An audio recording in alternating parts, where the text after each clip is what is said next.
think Johnny's joining. Oh, there he is. This good? Oh yeah, you're good. Yeah, I mean, I can see Met stuff, but cool. I'll get past that. Yeah. Are you in your Yeah, closet? there's my little studio. I'm literally in my closet Nice. with foam and if you want quality sound, that's where you gotta go. In the closet. Johnny, what's up, man? Well, I'm chilling, man. How are you? Good. Do you prefer John or Johnny? Thanks, man. No, Johnny, yeah, that's everybody. Okay, cool. Yeah. We were like, don't call me John. Nice to meet you, John. Yeah, whatever. This is JD, JD, Hunter, Johnny, JD. All right, that's cool. Finally talking. Yeah. Yeah, man. You're a comedian too? Yeah, this is dope. Yeah. Don't say two. He's more of a comedian than anyone here is. He's an actual. Don't say two. Say, oh, you're the comedian. I think July I became an actual comedian in the month of July because I've been getting paid to travel and do it. It's you know, anything else. I mean, I've traveled and did, but yeah, obviously not for pay. If you go out of town, like, oh, I'm in LA this weekend. It's like, oh, you just hit people up and see, hey, can I jump on your bar show or whatever? You know what I'm saying? And it's like you're actually. Are you a headliner? No, I wouldn't. No, I wouldn't go that far. Okay, but you're still getting paid. But I'd be. That's like the dream. I'd be like this past weekend. I hosted at in Jersey for a good comic. Mike Vecchione is also a good friend.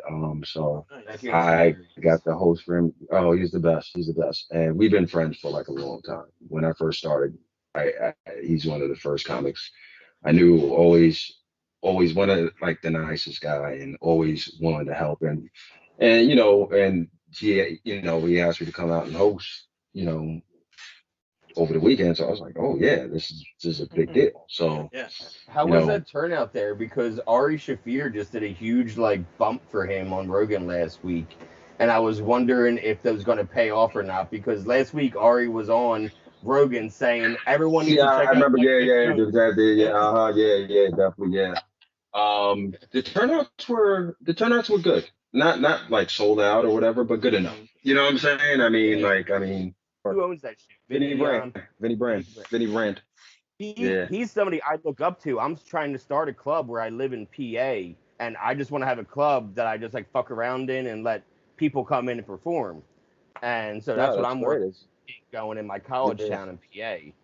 So that's great. That's a good. I mean, and the more comedy clubs, the better, because the work, we can all use the work. You know what I'm saying? Where in PA are you from? We're in PA. Huh? We're like 40 minutes west of the Poconos in Scranton. Oh, okay. So you're not even 2 hours. Yeah. Like Manhattan. Okay. My friend lives in Washington Heights. It's about 2.5 hour ride to Washington Heights from here. Oh, okay. So you'll get a lot of comics coming. Yeah, it's good. I did a couple of shows in Scranton. And it was like a bar, and the guys I traveled with, Phil Hunt and Brian Grossi, they arranged it, and I forgot what the name of the bar was, but it was in Scranton, and we got a good turnout, so that was fun. Everyone's going to Royers right now. Royers Ford or the place down in PA. Soul Joe's. Yeah. That dude's a revolution. That dude. Yo, Hunter, this dude in PA, he had, when COVID hit, he got this giant tent put down sand, and started inviting comics. Like, Big J got pulled off the stage there. Yeah, I saw that. I saw that. Hilarious. That's a dangerous guy to be pulling on stage off. Yeah. It was because it was like a thud. It was a crash. I was like, holy shit. Yeah, I was seeing the video because I didn't see I got to hear the bonfire that week, so I just saw the video and I was like, what the fuck? No one said anything else about it, so I had no idea what was going. I just saw a video of him getting pulled down and Louis J was running from the back. Yeah, it was pretty. Yeah, it was pretty. But he had a good laugh about it at the end of the day, so that's all that mattered. No bones were broken, and he could live to tell the tale. So it was worse for him when he got dosed with acid when they were doing that live show. When they were trying to get Ari back for dosing Bert, and they meant to dose Ari with acid, and Ari picked up on it and actually switched beers with Big J. And Big J didn't know it and started drinking this beer filled with acid, and it was meant for Ari. And he picked up on it all. Shane Gillis talks about that. That's how I heard that. Well, Shane Gillis was the one that did it because he was going to do it to Ari, and he did it by. He blames Lewis on it. He goes, no, it was him. I knew it was happening. I didn't stop it from happening. But Gillis started where I started in Harrisburg, like the Comedy Zone. That's where Shane Gillis started out, and he was like 2 years before me. I came there in 2017. He was already gone by then. No. Okay. Yeah. Johnny, are you still doing your sports podcast? I put it on hiatus because I thought I was moving, but I'm not moving anymore. And I'm waiting to you see I got braces, and the inside of my mouth is getting raped every night. It's like my teeth were in jail and the inside of my mouth is just being raped. Non-consensual just non-consensual. Just getting. I had when I had braces before they did it, they gave me those. Did you get the spacers? That spacer bar they put at the bottom of some people's teeth? I don't know. You know, I was like, my wife had health coverage at the time. I was like, let me take advantage of it. Like, yeah, I'm going to get some braces. And I got chiropractor. Yeah, I was just like, just fucking roll me out. I'm just like, just take advantage of it. So yeah, I got them, and it's the most annoying thing. I had them for 3 years, but what sucked, I got them in 2018, and then the pandemic happened. So I should have had them all by now. So everything, you know, especially things, you know, dentists and stuff, where they put things actually in your mouth. It's actually shut down, and it's like, oh well, you know. Were you trying to move to do comedy? No, I was not. I'm not moving, just moving to another. Because New York, you know, if you want to do comedy, you stay in New York, basically. I mean, that'd be your best bet. Yeah, don't come to North Carolina. I'm saying. Yeah, no, there's no way. Like the problem with open mics too, and like at least down here, like there's competitions and stuff. There's so many people that enter, they take so many people. Like I did one on like in ECU's campus, like one of their bars, and I think I went up like 13th, and it started at 8 o'clock. This was around midnight by the time I went up. Like no one wants to sit there and keep listening to terrible jokes. And I think I made jokes about the cargo pants the entire time. I'm like, like it was awful. I know it's rough. The open mics in general. It's I mean, but it's like it's somewhere I guess you have to start, and that's the thing. You know what I'm saying? Yeah, you got to do it. Start there. And it's like the thick skin by getting no one knows the loneliness unless you've done an open mic and you say a joke and there's people in a crowd and no one fucking laughs. No one knows that loneliness, and besides comedians of just like, all right, let me push through this. You know, like the next one's good, I promise. You never know how loud a whisper is until you go, oh fuck, when a joke didn't land, when you're like, ah shit. That's probably where Jim Gaffigan got so funny, because he was probably just like doing that to himself, like, oh, they're not like, you know how Jim Gaffigan does that voice, like he does that all of a sudden, that high pitched voice. It's almost like it's subconscious. I wonder if he got that from like just fucking up on stage and then just like doing it, and then everyone laughed. It's like, oh, I got something here. Yeah, that niche. I could definitely see that. Yeah, I could definitely see that. But it's laugh sometimes, and accidental things that I don't even plan. It's just like comes out. Well, I think comedy is best when it's unintentional. As far as stand up, it's like we're doing it intentionally. So not only is the audience is, you know, some audiences, or most I think are ready to laugh, but a lot of audience come in very judgmental too. It's like, all right, you're gonna make me laugh. How are you gonna do that? Funny man with a mic. Like how are you going to do that? Like we're not funnier than a guy busting his ass in the snow. You know what I'm saying? We're definitely not funnier than any TikTok, you know what I'm saying? Because all that's like real, like made to be unintentional, and that's where the most fun. That's why with comedy, the funny thing is like the misdirection of bits. You know what I'm saying? Just like, you know, when you think they see it coming, but you come another way, they're like, oh, you know what I'm saying? That's where comedy is funny. You know what I'm saying? So about, like Anthony Jeselnik, the way he does that. The way he sneaks up on you, like that's the, when you're not ready for it and you're getting walked one way.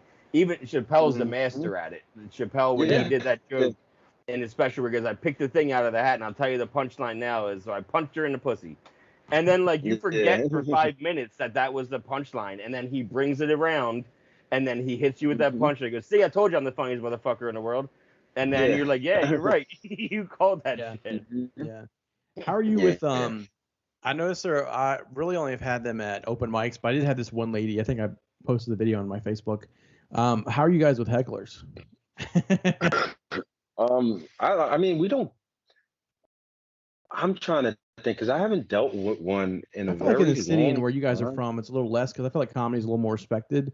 Like down here in North Carolina, people are like, "Oh, funny man, poke, say something funny." While well, most of the time it'll be like it will be at a bar show where you get get the drinks. Things, you know what I'm saying? Because most like I said, you have your clubs, and it's sad because every the pandemic hit, like I think we lost 2 clubs in New York, which were big. That we lost Dangerfields. Yep. Which wasn't one of the elite clubs, but it was still a place to perform. Like I said, the most like I've seen some comics, they would post like, yeah, they never booked me anyway. I'm like, I'm glad they're gone. You want clubs closing down? Yeah, I was like, you don't want clubs closing down because the comics that work at those clubs regularly are going to come in the clubs you work at. Yeah. And they might take time from you. So never root for a venue to close because you need all of them. It'd be cool if we had more, but you need as much as you can. So if you're out, stay open. The stand? Yeah.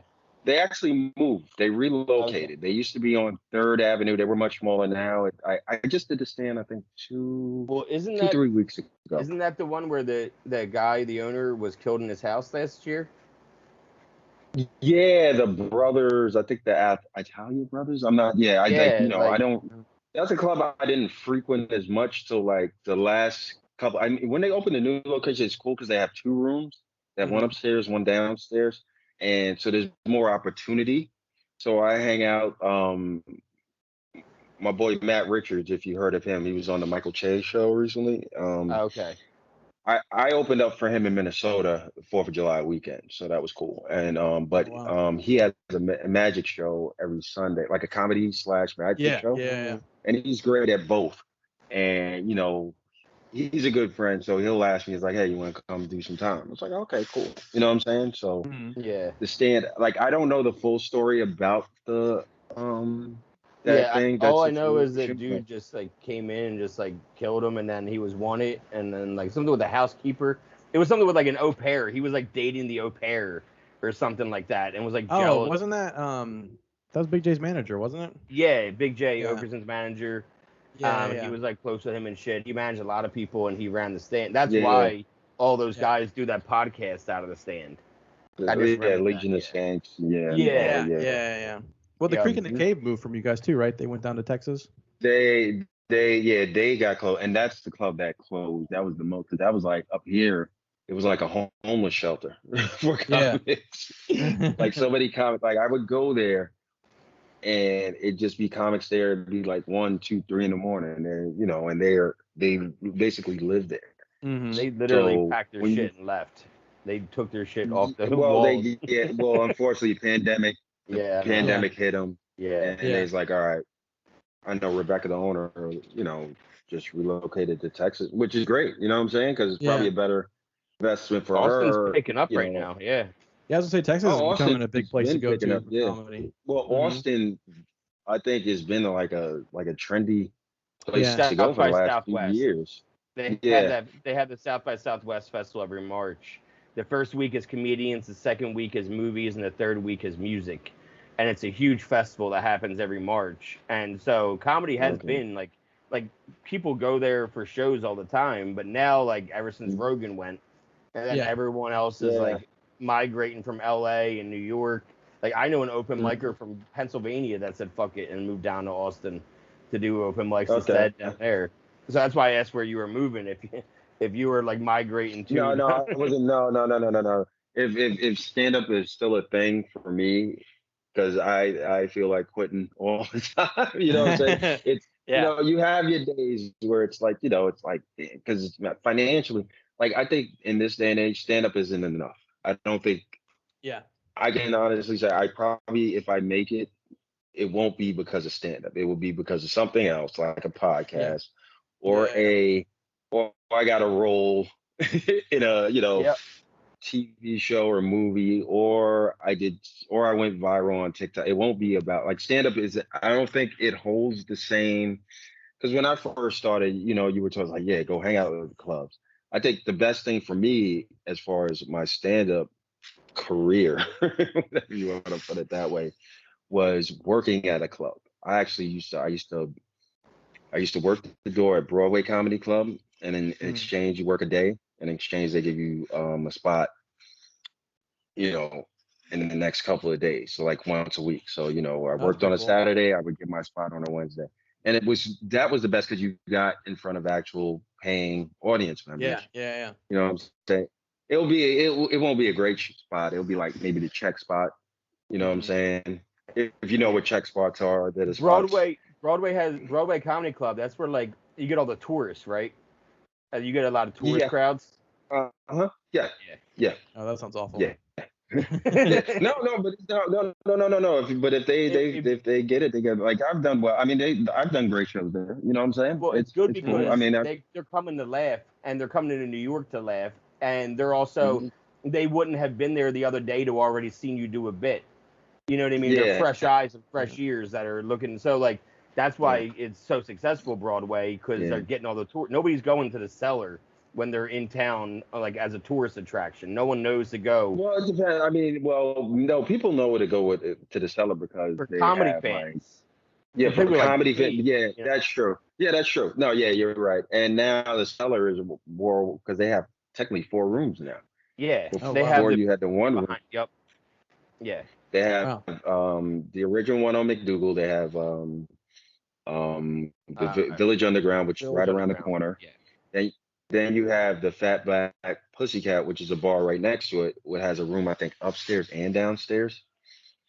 Yeah, I've never been in those rooms because, like, you know, the Cellar's like big time. Yeah, exactly. Yeah, it's big time. It's like the elite comics. Like, I don't even go. If I go in there, it has to be somebody I really, really, really have a relationship with. I don't go if I know somebody and I met him once or twice, or I just don't go in there. I was like, that's something like I'll wait till my time comes, and if it does, right. You know what I'm saying? It's a club. It's like it's like you have to be like a certain status to be hanging out. Like absolutely, yeah. I mean, there's some late nights. Like if I have a relationship, like I said, like Becky, I'm cool. So there's one time if I pass them on the street. I remember one of my favorite nights. I guess it was I was doing a spot I was on Long Island, Governors, and then I drove another comic, me, Ray Gooch. We went to the city. I think he had a spot at Greenwich Village Comedy Club, which is also on McDougal. There's there's also 4 or 5 comedy clubs on McDougal. That's like the comedy hangout. Yeah. You have you have the Grizzly Pear. Yeah, you have the Grizzly Pear. You have it used to be the Village Lantern. Now it's the Comedy Shop, which is like right around the corner on Bleecker.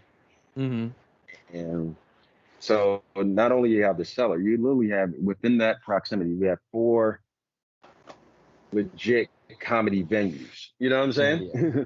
Which you don't get that here. It's like that's why I tell everybody, like, if you want to pursue comedy, you have to come to New York. Even LA is not. LA, you can't walk. Like you just mentioned 4 places that you can walk to in New York. Like LA, you can't even walk to the Improv from the Comedy Store, and they're both on the same block, like on the same street. Yeah. They're both on Sunset, and you can't walk to them easily.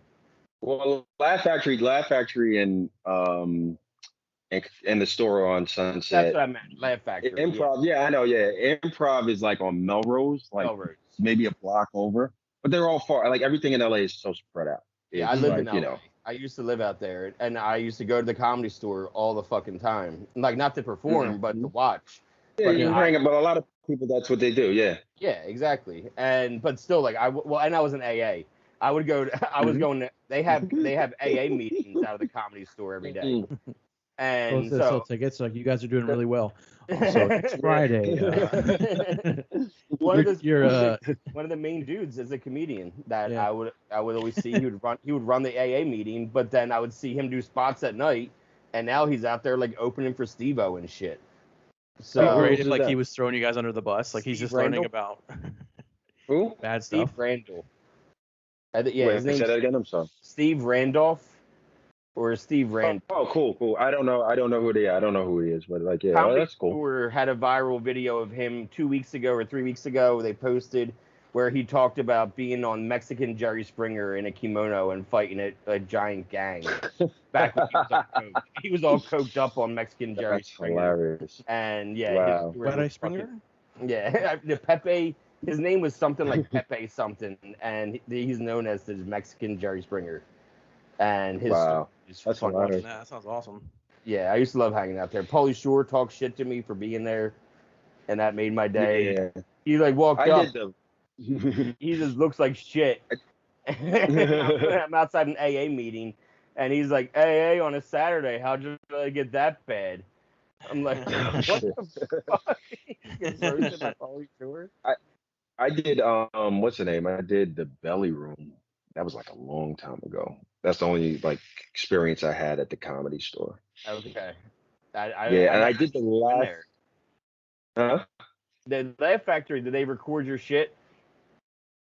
I did it when I first started. I did the open mic there, which is like not an open mic in New York, but it's actual. They got some audience in there. They got like maybe like 10, 12. It's like an open mic. I think some of the open micers, if they want, they probably have to hand out tickets on the street or whatever. Mm-hmm. But they got a good crowd. I mean, 10 to 12, and people wait online. Like what's the name? Well, now you have Kill Tony at the store and whatever. Yeah. Do they still do the potluck thing, or that's? They do the potluck, but Kill Tony's gone. They still do the potluck because the potluck was before Tony Hinchcliffe, so they still do the potluck. But Kill Tony is now out of Creek and Nicova, I think, down in Austin. Because Tony got in trouble. Right? Yeah. he got in trouble. And it wasn't even that bad. I watched that shit. Like, I watched it, and I wanted to be mad at Tony when I'm watching it. And then, the Chinese guy? Yeah, but right before Tony, like, went off on this dude, he did an entire 7 minutes bashing everybody. Like, he made fun of every single race. The Chinese dude made fun of every single race. So, and that's the thing is like, he probably, well, it looks bad, you know what I'm saying? But like I said, we don't know the full story. Yeah, because like you said, I didn't know, the Chinese guy was doing the same thing. But it looks bad. Regardless, I think it looks bad. You know what I'm saying? Especially in the cancel culture, the PC culture. You know what I'm saying? So it does look like, okay. Like, I'm not the kind of even comedian that would even do that kind of material. Like, it wouldn't work for me, like what Tony does. But like, he's known as that guy who gives shock. Absolutely. So when he was up there, Ari's the same way. Ari's the same way. Yeah, he just got the back for 10 minutes by this. Crucified so, that Kobe down joke. a peg. Why not? Yeah. So I didn't have anything. I was pissed at first, and then I watched. Ari's the one that actually posted it first. Ari was like, hey, before you all come at Tony, how about you watch this set first on my YouTube page, which is the full set of blah, blah, blah, before Tony went up and he introduced Tony. And I watched it. I was like, holy shit, this kid is just bashing every single race.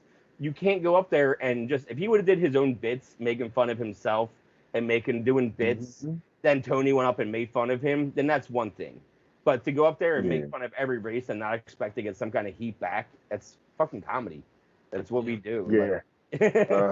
Yeah, but like I said, if you just if we just recorded a 30-second thing of this podcast of like me or you or even Johnny saying some shit about somebody, it would look bad. It's like, well, what happened 10 minutes before that? We're having, people like you said, it's a cancel thing. Everybody wants to jump the gun, or not jump the gun, but that's what you see. That's what you put out there.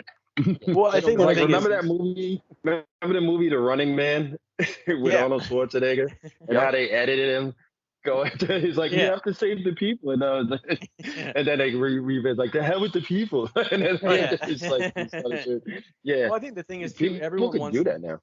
Yeah, and the thing is too, everyone wants it to be right. Like they want it to be on their side. Like if you see a video of some white guy punching a black guy, then it's like, oh, white people are racist. But if you see a video of some black guy punching a white guy, it's like, oh, black people are violent, because it's each side wanting to absolutely, right. absolutely. Like, and people ridiculous. manipulate things. Yeah, and people manipulate. That's why I don't get caught up in all that stuff, because it really just causes you. We live in a triggering society where everybody, it seems like everybody is up. People are looking to, or everybody wants to be.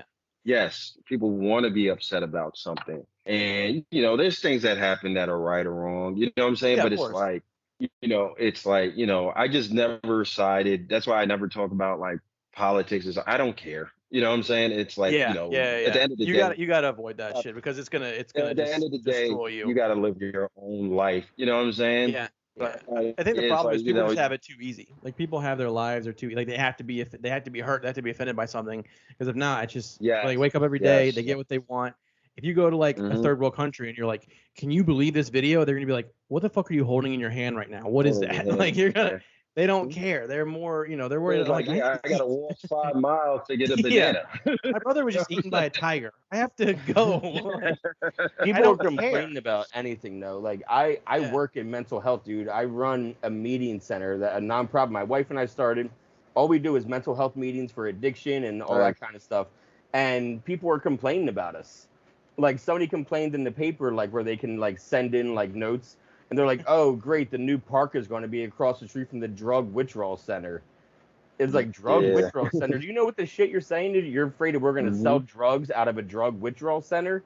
Like, do you know what withdrawals means? We don't have any drugs. Yeah. Like, I went on a big I've written a paper about how mad I was. I did a big rant I was going to put on Facebook, and then, to call this guy out. And I was like, you know what? Fuck it. That's what he wants me to do. Instead, I announced that tonight on Mondays, every Monday, is meetings for families that have people in addiction. So this way, it's not even for the drug addict; it's for the families that are suffering, watching people that they love and that have drug addictions.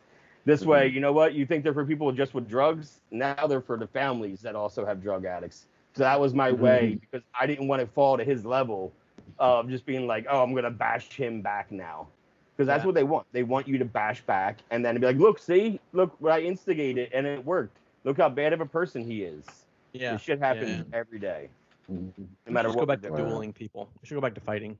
It worked. If you say something bad about me, I get to duel you. 10 paces, and then we get to turn around and shoot each other. That's it. Just didn't work out for Hamilton. Yeah, it didn't work. Spoiler alert, if you haven't seen that shit yet. Yeah, save your $25,000 for a ticket. Good God. My girlfriend wants to go to that. She's like, can you get us tickets? I looked online, and I'm like, yeah, we'll go in 2030, and the tickets are $500, half for half a ticket. We can see half of the show for $500. I know a dude that was in Hamilton that was like one of the main guys in it, and I still couldn't get cheap tickets. Like, and I'm best friends with his girlfriend.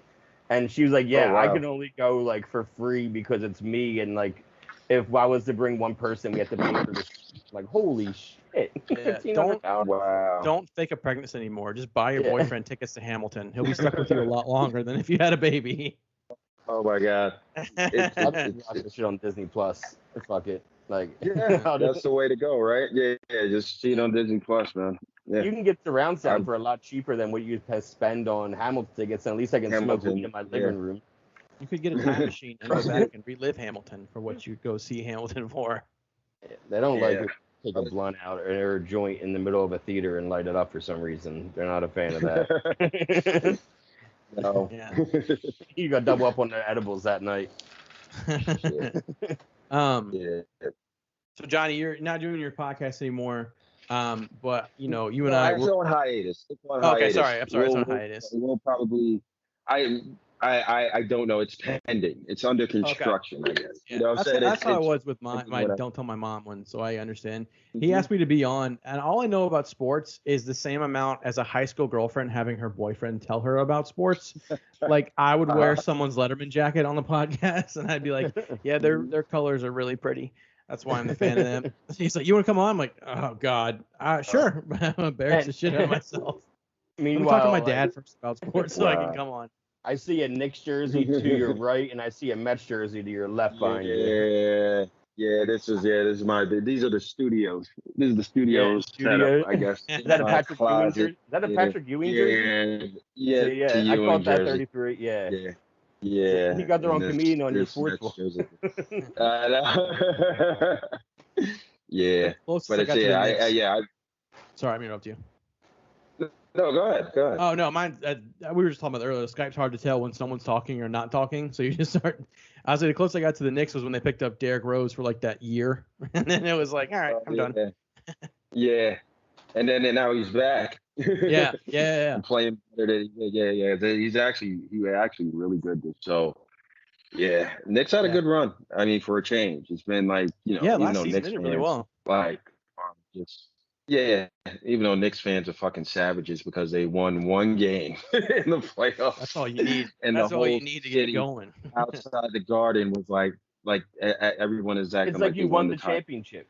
Yeah, it was like you won the title. It was like people were just ODing, and now they want to kill Trae Young if he ever comes back here. They want to, I deal with that shit in Philly, dude, with Trae Young, and how we lost. Oh yeah, that's right. Yeah, that's right. MB cried again. Yep, and everyone's trying to trade Simmons right now. Everyone's so upset with Ben Simmons because he wasn't shooting in the last 3 games. He shot like 3-time Rookie of the Year. What? Ben Simmons was afraid to shoot the ball. He wasn't even shooting. The last game that he went 0 for 4. It's crazy because he's so young still too. It's not like he's old. He's a 2-time All-Star. Yeah. A very dynamic player as far as he just can't shoot. A lot of players when they came in, John Wall couldn't shoot, and he ended up being a better shooter at the end. Yep. I mean, maybe it's the pressure because they start him technically at the point, so he's probably trained not to shoot as much. Yeah. You know what I'm saying?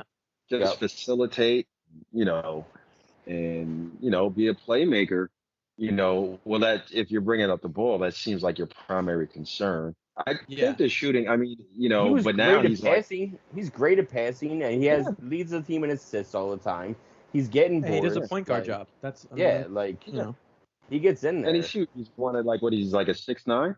It's you never seen anything like that since Magic Johnson. So it's it's just big guy coming down the ball, but it just the shooting wise it just didn't work. Yeah, I get it. You know what I'm saying? I mean, today's game is if you can't shoot threes, then you suck. That's all it is. If you can't shoot threes, then no one gives a shit about it. Even Brook Lopez is out there shooting threes. Even if you can't shoot from half court, you suck. Yeah. Basically. People talk shit about Russell Westbrook. The dude's averaging triple doubles every season, and they're like, he's trash, he's garbage. I'm like, what? Yeah, I'm afraid of Lakers next year. Make it seem. Yeah, that's pretty good. Him and LeBron and AD. I get mixed. Yeah, I get mixed. It's like a lot of people say it's not going to work because but Russ doesn't seem like a cancer to me. Russ, I don't know his attitude because he's not a bad off the court. You don't really hear anything about him. You don't. No. Yeah, he's a little bitch about that popcorn thing though. Outside that. Yeah, you think so? Oh yeah, you get popcorn. You gonna throw a fist? Yeah. Come on. Yeah. I said no. Russ is gangster because I think Russ doesn't take shit from the fans. He's like, no, I don't give a fuck. No. All the videos you see of him, he's like squaring up. It's like Meta World Peace. He's going after. Built like that, which is kind of not a bad thing to be built. You know what I'm saying? He's like, what you say?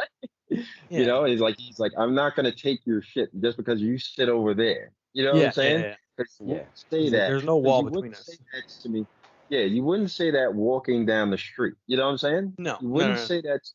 You know what I'm saying? If we were in a room alone together.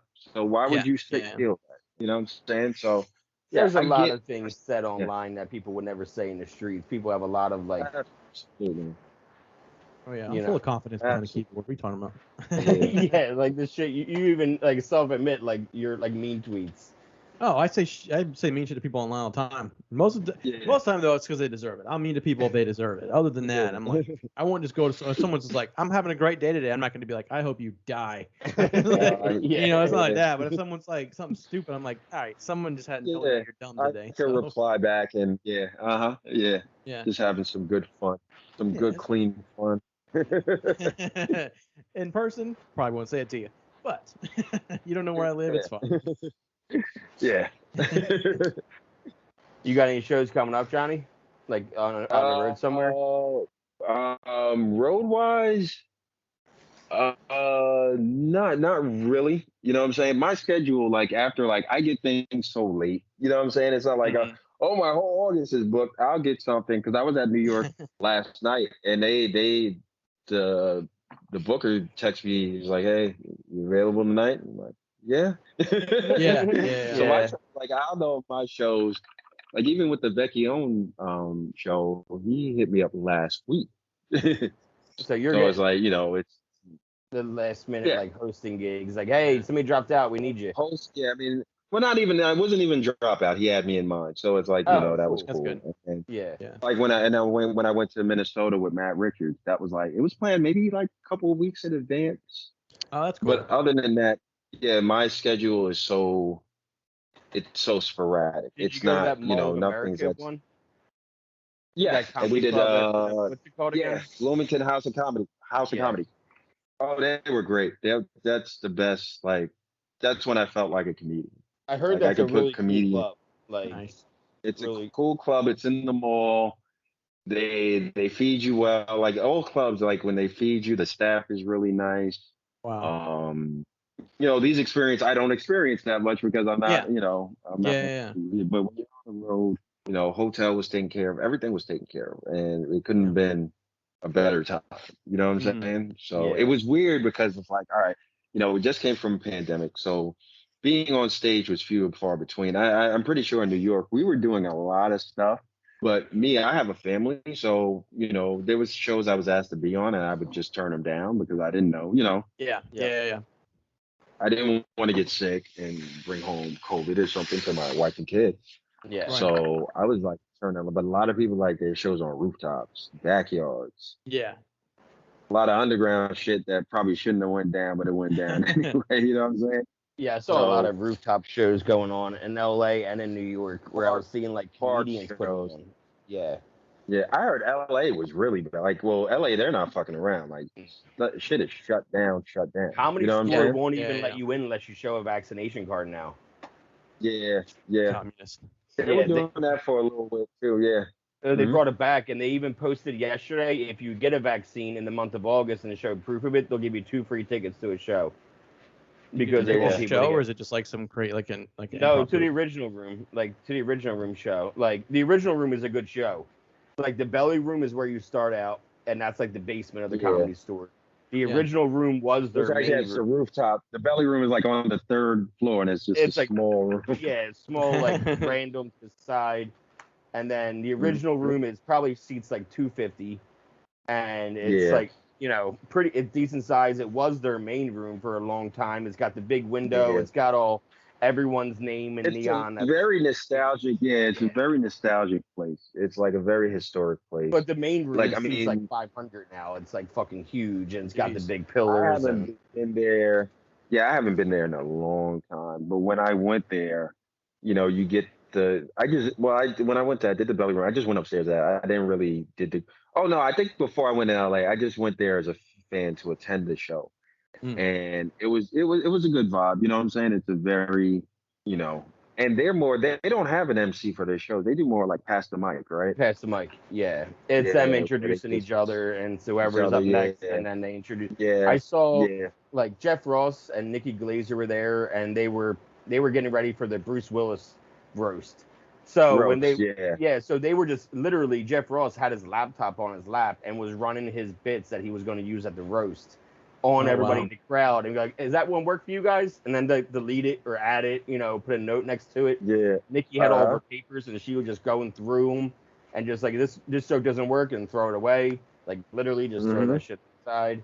So it's cool that they did. Those are their workout rooms, and they could just bullshit. Not bullshit, but you know, just workout things. I saw.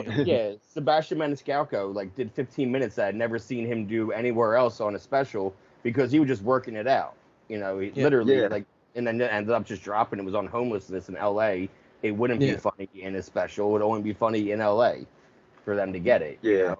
Well, stuff like for those guys too, like when they're going traveling shows, that's like open mics for them. They're like, this is not a special, it's a small crowd. I'll try out some new stuff. But I'm still getting paid Come to see $2,000 them. to be here. Well, people For are New coming York, that's there. what mostly, For Yeah. New York City, like that's the bigger name comics. That's their workout rooms or the clubs. You know what I'm Yeah. saying? Yeah. And then when they go on the road, that's when you have your your top. You put out your stuff that you've been working on, and Yeah. I think you like when I. You guys know Bobby Lee? You listen to him at all? Or watch him?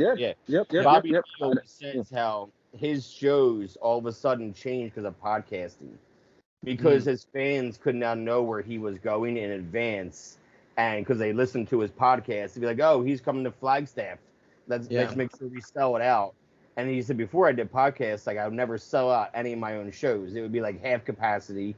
And I would have to do a radio show when I got there to try to promote it, that I was in town. Mm-hmm. Now all my fans know I'm coming because they listen to my podcast. They know that I'm coming, and it's sold out before I even have to do anything. I don't have to go there and promote. I just go and just do stand-up now. So that helps a lot. Yeah, it's great. That's what I said. It's like I don't think people will make it off of stand-up alone. You know what I'm saying? You have to do other things. That's what we're using this podcast for, to get us more bookings. Yeah, they'll come. Did you watch the Comedy Store doc on Showtime? So many times, yeah. I watched it 3 times. Oh wow. Yeah, it's a 4-part series, right? Yep. Oh, it's great. It's great. Well, they have that. I think was the 3rd episode where they break down how podcasts have made these guys way like more work, and like Tom Segura and Rogan. Or Rogan, like, really, because remember, Rogan was kicked out of the store. And they're like, oh my God, we got the wrong guy. Rogan put the store back on the map. Like, nobody was talking about the store since the Kennison days. And then Rogan started having a podcast that's worldwide huge, and he kept saying, oh yeah, come to the store. And everyone's like, what the hell's the store? And it's an institution in LA. When you walk in, you smell, like, it's a smell to it. Like, it's definitely an old club. That old leathery, like, beer soaked into the, everything. Yeah. It was definitely a cool club. And New York is not, because we have those like the comic strip kind of feels like that, an actual comedy club. I would say New York Comedy Club feels like that, but there's a lot of clubs sometimes that, like, because they just ran out of the back of a bar. You know what I'm saying? It's like, that's all the clubs here are. Gotham parking lot is what I think of with New York. I think of like Gotham as a bigger one that everyone knows about at least. Gotham. I did Gotham like once. That's a place I don't go to a lot, which I should, because I actually at one point when I was out the game a little bit, I actually came back and took a class through there. So I think I have a right. They like the. Because I technically have a rite of passage.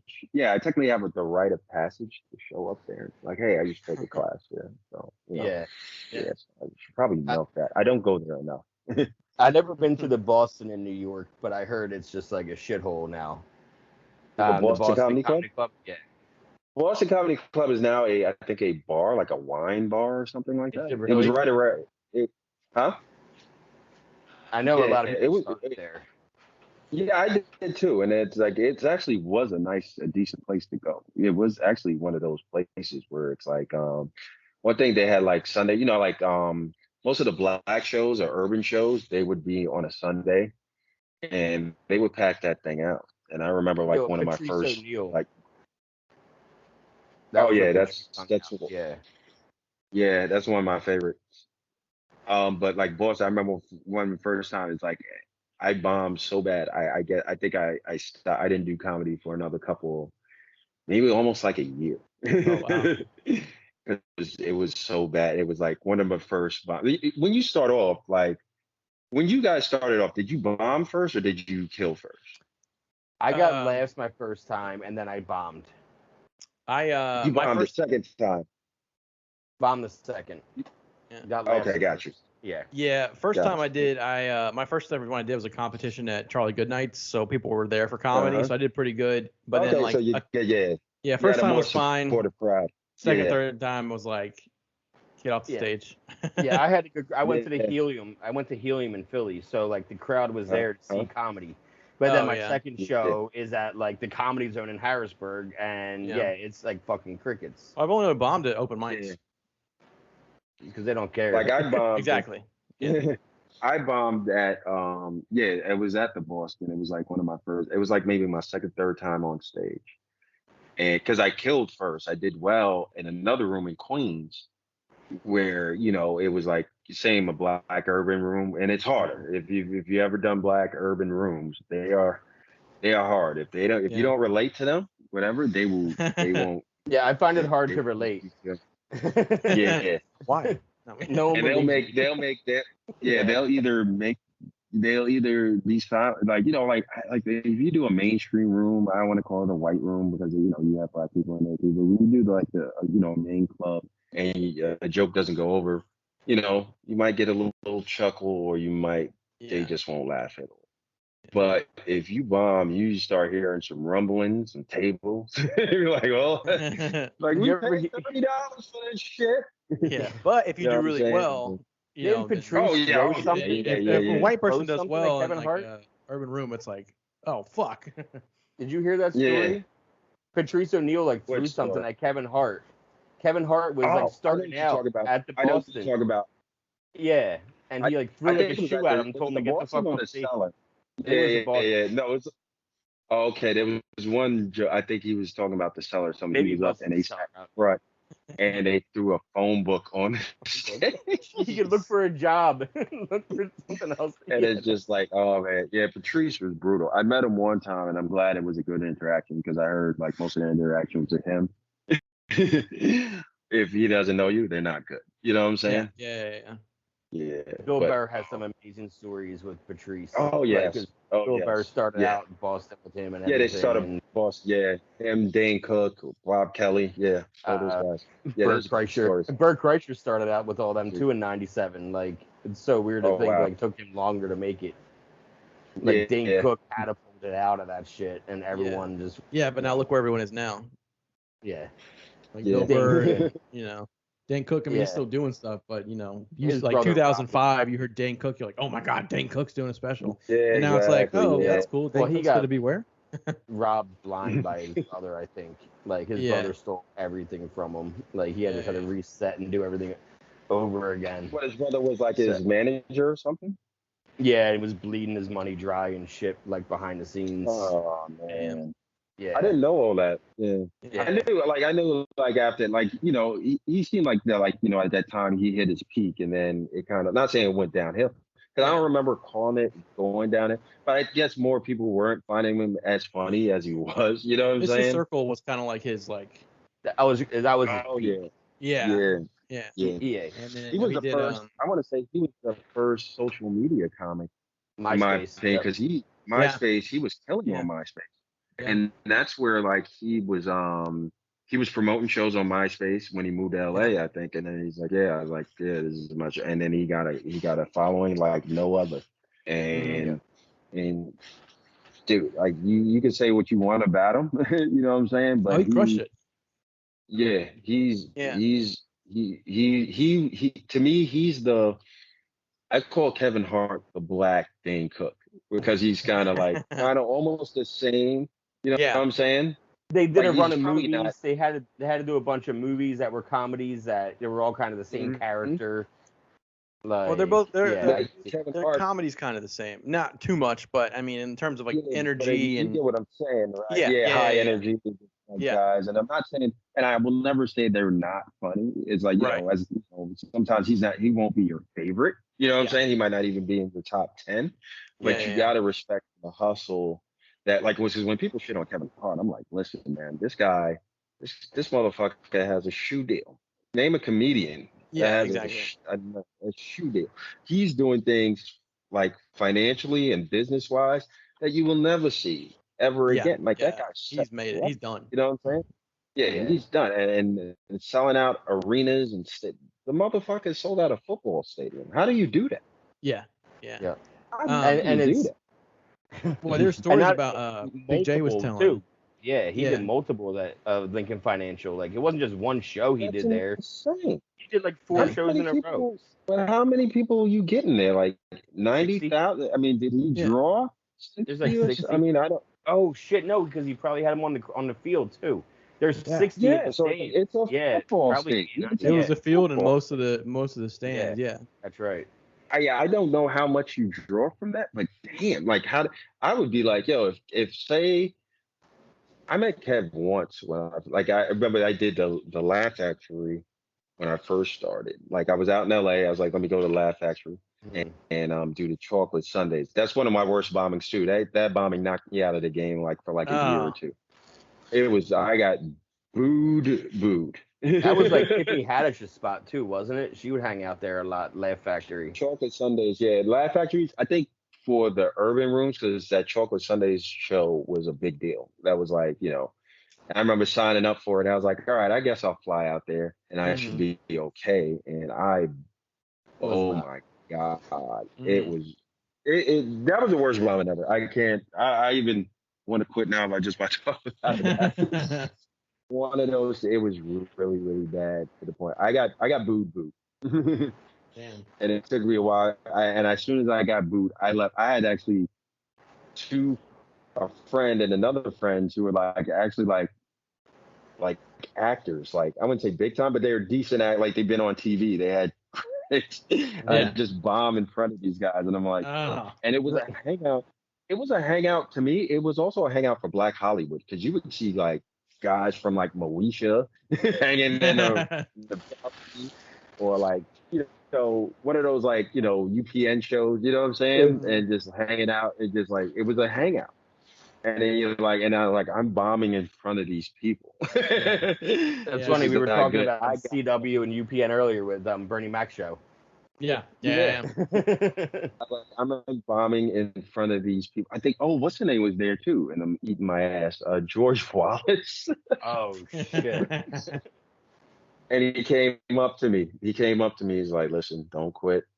I know this was bad." That's the worst thing you can hear. Someone go to be like, "All right, well, don't stop. Don't quit. Don't really try much harder." I'm trying to look for. Listen, I'm trying to look for the exit. I'm just trying to get out of here. I don't want to talk to anybody right now. And I called a friend of mine who couldn't make the friend I stayed with while I was there. I was like, come pick me up right now. Like calling your mom. I want to go home. Oh yeah, I want to go home. And I left, and I was like, I think I was knocked out the game for a year because it was so rattling. Yeah. And it was like, it's just like you're getting booed. You know what I'm saying? And that was bad. Yeah. You're getting like, you get the fuck off. You're getting one of those. Like I'm lynched. Oh yeah. And it was really, really bad. So ever since then, it's bad when you did bad, but the people that came for you, they're like, oh my gosh, you're so funny, you did so good, and you're in your head and you're like, thanks. But no, you don't get that. It's awkward. Suck. No, it's awkward. No, it's awkward. But that's what I like about stand-up. There's no lies to stand-up. You can't even, somebody tell you like, if you see me bomb and you told me good stuff, I'm like, what the fuck did you just watch? Do you want to fight? I was eating my ass. That's what I love about cut, because you can have an honest assessment. You can be like, I ate my dick that night. You know what I'm saying? Or be like, all right, sometimes you feel it from the crowd right away. Yeah. But even myself, I try to look for a silver. I was like, well, that joke went well. I was like, look for what? I laughed at that one. That was pretty good. Yeah, it's honest. Like, because when people there's sometimes when like a newer comic will come on and it won't go so great. And he'll be like, how you think that went? And I was like, well, you tell me, how do you think that went? You know what I'm saying? I'll always say it went bad, no matter what. I could like crush a club, like everyone's down. Like, people, I'm like, that fucking sucked. That was the worst. I could have done a lot better. That if it depends who you're around, because a lot of people told me like, even if you did bad in the back, just keep that between them, because if the the booker or the manager comes out and says how'd it go, and you tell them it went bad, I was like, all right, well, maybe I don't need to book you again. Yeah, that's when you go, oh, I crushed it, killed it. So don't overdo it. It's like, yeah, it was good. Yeah. That's all. It's like, yeah, good. I felt really good about pay it. me again. I felt really good about it. Good about it. Yeah. But as I was taught that in the beginning, it's like, yeah, don't let them know if it don't. You can tell your peers. It's like, yeah, that was bad. But if the booker manager goes, it's good. Yeah. And leave it at that. You know what I'm saying? Never tell them that. Could have been worse. Oh yeah, I bombed. Could have been worse. Yeah. One of the worst bombings I twice. had. I did an open mic at the Raleigh Improv, and I was like 6 on stage, and this older guy was in the front. He kept heckling every comedian that went up there. He was just saying something or being dumb, and I'm like, ooh, I'm gonna right when I get up there, like I got my line set up. I'm coming out. He's like with his wife and stuff, and so I go up on stage, and I was like, hey, you guys doing? And I looked at his wife, and I was like, my head, I was supposed to say, how'd you like to be with a guy that can still get hard all the way to the tip? But I mumbled it, and I was like, how'd you like to be with a guy that hard tip?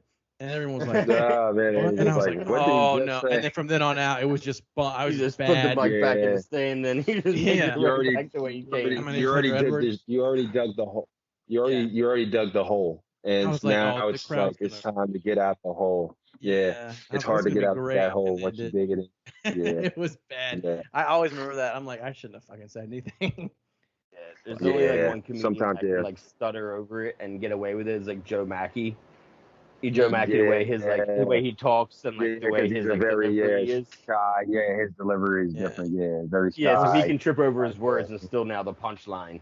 Yeah. But when you're doing it open mic, we get so in our head and we're like, oh fuck this, I don't even know anymore. Like I don't even want to be up here. Pretty much just was me going, do you want a hard dick? And they were like, what? Like, what are you saying? And I was like, my hard old dick, old man dick. That's funny. Yeah, it's been bad. Wow. You say you have any shows coming up? Yeah. What? How are you? I was asking Johnny, you got any shows coming up, or I know you said you get travel. Man, it's like I said, it's always sporadic. It's like, I can get a call right now from somebody and be like, hey, you want to do, like, I'm just, August right now is just like I said, I had the best July with the last 2 like major road gigs I did, but everything else, like I said, I don't even like, it's day by day. I'm pretty sure I'll be. One thing I will say is I've been fortunately, like, I'll do, like, I remember I had a show on Long Island this past Wednesday, and last minute it got called, it got canceled. So then I went to another spot in Queens where, like, a couple of the comics were running late, and they threw me up. So it's like, that's how things work for me. You know what I'm saying? Where I'm like, the right place, right time, just be out there. Like, most of the time, I just, like, I had a spot yesterday, and then I went to New York after my spot at New York Comedy Club, and then I just went to the Grizzly Pear, and then like somebody was running late, and it was like, hey, we got room for you. One, I'm like, oh shit, and that's how things work out for me. You know what I'm saying? It's always in a sporadic.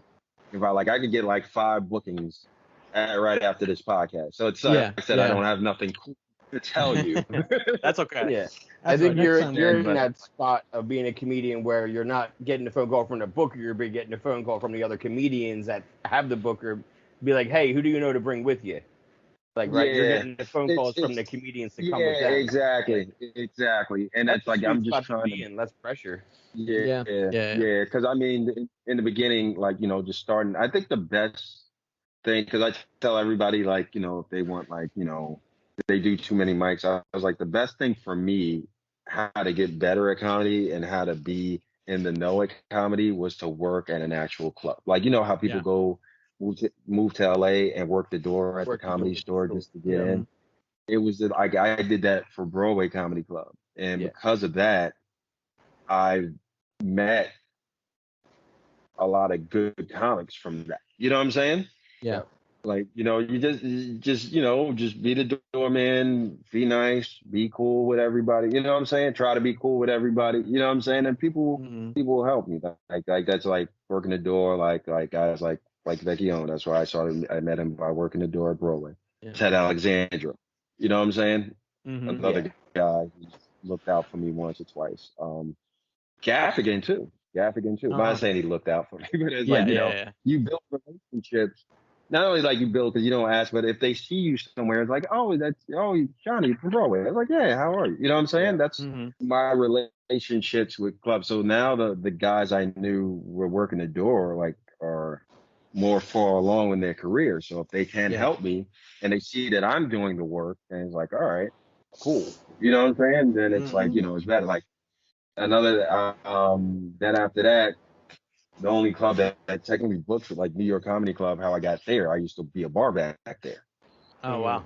It was clean toilets, get the beer, ice them up. Hopefully not in that order. Popcorn. Yeah. Not in that order, nah. But like, I mean, doing that, like I said, people come in, the club at the time was going under new management. Yeah. And the new management was really making it a better, more quality club. So the new management came in and just seeing more bigger names coming in. Like I had to move, Artie Lang came in one time and he asked me to move his car. Is he okay? Have you heard from him? I haven't seen shit from him in a while. It makes me nervous. Oh yeah, I personally don't know what's going on, but I know but this was around maybe 6-7 years ago. When he was still getting high. Yeah, but he was like, he parked, he had and they put him up, and he's like, hey, the barbecue, is it possible you can move my car or watch my car? We're like, no, I'll move it. You know what I'm saying? Yeah. And then and I moved it. And then I chatted with him a little after, because he was like, thank you. Hold on. He was like, yeah, thank you for moving my car. They putting you up? I was like, yeah, they put me up. It's like, cool. Just keep trying. You know what I'm saying? Because they know your intentions. If you work at a comedy club, you more likely want to be a comic. You know what I'm saying? So especially like Artie loves comedians. Artie loves that whole community of comedy. So he is like, a nerd about talking. And So a lot of guys, like I said, when I bar backed in New York, and even when the old management was there, it's cool because you see a lot of guys in their infancy, like Pete Davidson. I seen coming up. Pete was great, man. Wow. Pete was Pete was cool, and Pete was cool. He did a show at Governor's not too long ago, and Ricky, Johnny, Ricky Velez is another guy who was growing up. Yeah, he's a guy like I remember talking to. He was like, I was like, Governor, he's like, yeah, come through, and I hung out in the back, and it was just like, it was dope. Chief's a dope guy. He gets a lot of shit too, but he's a dope guy, and he was always like, and that's not me being biased. It's me like, when back in the day, like they used to put all us up, and I remember one time, I think I went up before him, and then Pete just crushed. You know what I'm saying? Yeah, he's funny. Don't let he's good. He gets a lot of shit, but he's good. He's really good. And so all these guys I'm meeting, and I see all these guys just now flourishing at their career. I'm cleaning the toilet. You know what I'm saying? And now I feel like I'm getting somewhere. Well, yeah, man, that's cool. You just had the Don't Tell My Mom podcast, and then obviously this one, our patrons. I guess say my social media account? Yeah, do your thing. Yeah. Sorry. Yeah, here's Johnny Mac. Here's Johnny Mac. Here's HERES Johnny Mac. Instagram and Twitter. Twitter, Pornhub.com. 2 N's. Huh? 2 N's. Johnny, JOHNNY MAC. MAC. Yep. Nice. And Twitter and Instagram. Yep. Cool, man. Hey, thanks for being on, though. For real. Yeah, we kind of hit you last minute with this. Thank you for having me. No, this was fun. I love talking comedy. I thought we were on another hour, but it's fun. Yeah, I gotta watch porn, so we can't. Me too. Yep. Right, we can always hit you back too. That was nice. Thanks, buddy. I appreciate it. Yeah, man. Thanks, man. Hunter, I'll talk to you later too. Yeah. All right, man. Definitely. All right, Peace. All right.